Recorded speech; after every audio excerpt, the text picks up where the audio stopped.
Question అయితే సూపర్గా ఉంది. పొట్టేళ్ళు వెయిట్ ఎన్ని సంవత్సరాలకి ఆగిపోతుంది భయ్యా? ప్రతి నెల బరువు పెరుగుతూ ఉంటుందా?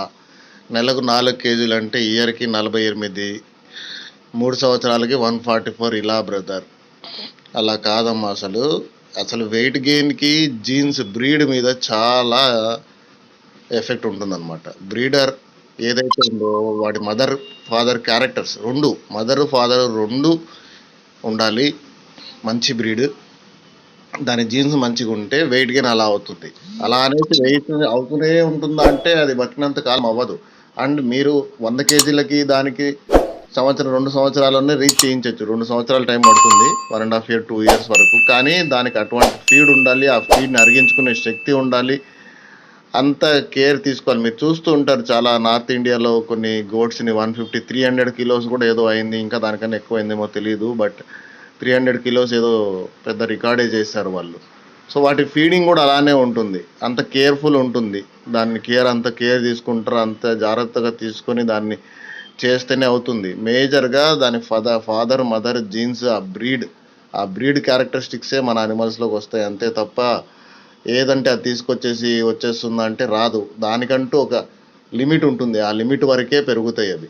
ఓకే, ఫస్ట్ అక్కడ వాళ్ళు ఎవరైతే పెద్ద పెద్ద బ్రీడర్స్ పెద్ద పెద్ద హెవీ వెయిట్ తయారు చేస్తారో వాళ్ళు సెలెక్షన్ అట్లనే ఉంటుంది. వాళ్ళ దగ్గర ఉన్న బ్రీడర్స్ని తీసుకెళ్ళి వేరే ఫీమేల్స్ క్రాస్ చేసుకుని మంచి ఫీమేల్స్, ఆ ఫీమేల్స్ నుంచి పిల్లలు తీసుకుని చాలా జాగ్రత్తలు తీసుకుంటారు, బయటికి చెప్పరు. చాలామంది ఏం చెప్తారు, మేము 100 జీవాల్లో నుంచి ఒక జీవాన్ని సెలెక్ట్ చేస్తాము, 1000 జీవాల్లో నుంచి 2 జీవాలని తీస్తాము. ఇవన్నీ వేస్ట్ పంచాయతీలు. వాళ్ళు సెలెక్ట్ చేసిన వాటిల్లో కూడా అన్నీ 100 కేజీలకు రావు, 60, 70 ఇక్కడే ఆగిపోయేటి చాలా ఉంటాయి. సో దాని కెపాసిటీ అంతే, అక్కడికే ఆగిపోతుంది. చెప్పేకి మాత్రం బాగా చెప్తారు, ఎందుకంటే నేను ఇట్లాంటివి సెలెక్ట్ చేస్తా అట్లాంటివి సెలెక్ట్ చేస్తా అంటే ప్రతి ఒక్కడు అదే మొదలెడతాడు. సో ఎవడు చెప్పడు ఆ సీక్రెట్. సెలెక్షన్లో కూడా మేజర్ పార్ట్ ఉంది. అండ్ మెయిన్గా బ్రీడర్స్ చాలామంది ఇట్లా హెవీ వెయిట్ చేసేవాళ్ళు వాళ్ళ ఓన్ బ్రీడ్ని బ్రీడింగ్ చేసుకుంటారు అనమాట. కానీ చెప్పరు వాళ్ళు, ఆ బ్రీడర్ని తీసుకెళ్ళి ఎక్కడ బ్రీడింగ్ చేపిస్తున్నారు, దేంతో చేపించి బయటికి తీస్తున్నారు అనేది బయటికి చెప్పరు.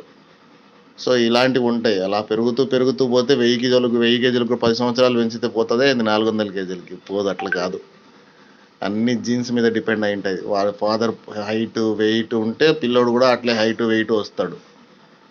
సో లేదు అంటే రాడు. డిఫాల్ట్గా మనం మార్కెట్లో చూస్తూనే ఉంటాం, హ్యూమన్స్లో కూడా అట్లే. ఏదో కొంతమందికి మామ జీన్స్ వచ్చేసాయి, మామ పోలికలు వచ్చాయి, పొడుగైపోయాడు, ఫాదర్ పొట్టుకున్నా, అట్లాంటివి రేర్గా జరుగుతూ ఉంటాయి. సో అట్లా అనమాట. సో అన్నీ అట్లా వెయిట్ గెయిన్ అవ్వవు, అంత రిజల్ట్ మీకు కనిపించదు. ఓకేనా?